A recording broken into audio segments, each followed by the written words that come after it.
Good morning, student. My name is Meena Saini. I qualify NET and GRF. Preparation on RPSC and PhD। Okay, कल हमने भारत के संविधान constitution of India के बारे में पढ़ा था कि संविधान का निर्माण क्यों किया गया, क्यों हमें इसकी आवश्यकता हुई। आज हम पढ़ेंगे प्रेम्बल के बारे में, जिसे हम उद्देशिका या प्रस्तावना भी कहते हैं। ठीक है, प्रस्तावना को जो प्रस्तुत किया गया था जवाहरलाल नेहरू के द्वारा 13 दिसंबर 1946 में प्रस्तुत किया गया था और 22 जनवरी 1947 से इसे स्वीकृति मिली। संविधान की जो हमें प्रस्तावना की जो हमें प्रेरणा मिली वो हमें USA के संविधान से मिली, और इसमें जो भाषा इंक्लूड की गई है वो ऑस्ट्रेलिया के संविधान की इसमें भाषा इंक्लूड की गई है। हमेशा इन दोनों में कन्फ्यूज़न रहता है कि USA या ऑस्ट्रेलिया कहाँ से इसको लिया गया है, पर इनमें मेन डिफरेंस है कि हमें जो प्रेरणा मिली वो तो USA के संविधान से मिली, और हमने जो भाषा इंक्लूड की गई है वो ऑस्ट्रेलिया के संविधान से की गई है।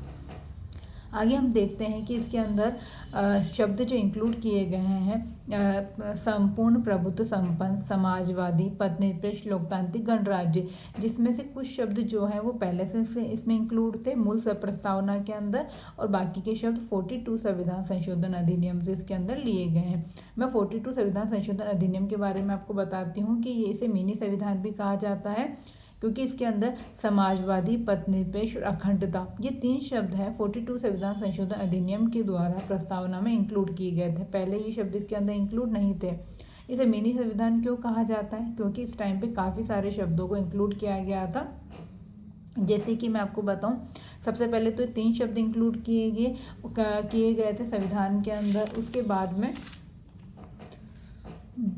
42 संविधान संशोधन अधिनियम के अंदर फंडामेंटल राइट्स जो कि हमारे मूल संविधान में नहीं है उनको भी इसी संविधान संशोधन से इंक्लूड किया गया था। भाग 4A अनुच्छेद 51A इनको भी 42 संविधान संशोधन अधिनियम के माध्यम से ही हमारे संविधान में इंक्लूड किया गया।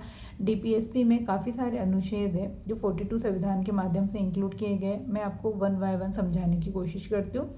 सबसे पहले आएगा 39A अनुच्छेद कानूनी सहायता। जो गरीब लोग होते हैं उन्हें निःशुल्क कानूनी सहायता का प्रावधान इसी अनुच्छेद से किया गया।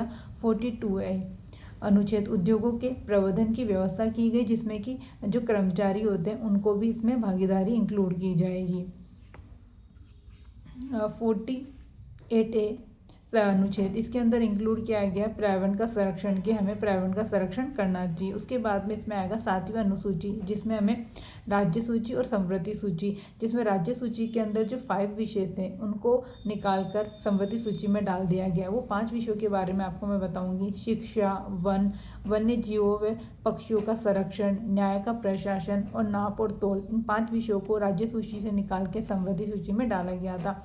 और लास्ट इसमें जो चेंज किया गया था, लोकसभा और राज्यसभा का जो कार्यकाल है वो हमारे पहले 5 वर्ष होता था, उसे 6 वर्ष कर दिया गया, पर 44 संविधान संशोधन अधिनियम के द्वारा ही इसे वापस 5 वर्ष कर दिया गया। ठीक है, आगे मैं दोबारा आपको प्रस्तावना के बारे में बताती हूँ कि प्रस्तावना के अंदर न्याय, स्वतंत्रता, समानता आदि की व्यवस्था की गई है। न्याय के अंदर सामाजिक, आर्थिक, राजनीतिक न्याय हमें प्राप्त होगा। स्वतंत्रता के अंदर विचार, अभिव्यक्ति, विश्वास, धर्म और उपासना की स्वतंत्रता की बात की गई है। समानता में प्रतिष्ठा और अवसर की समानता की बात की गई है। आज हम यहीं तक कंप्लीट करते हैं, आगे का हम कल शुरू करेंगे। Okay, bye.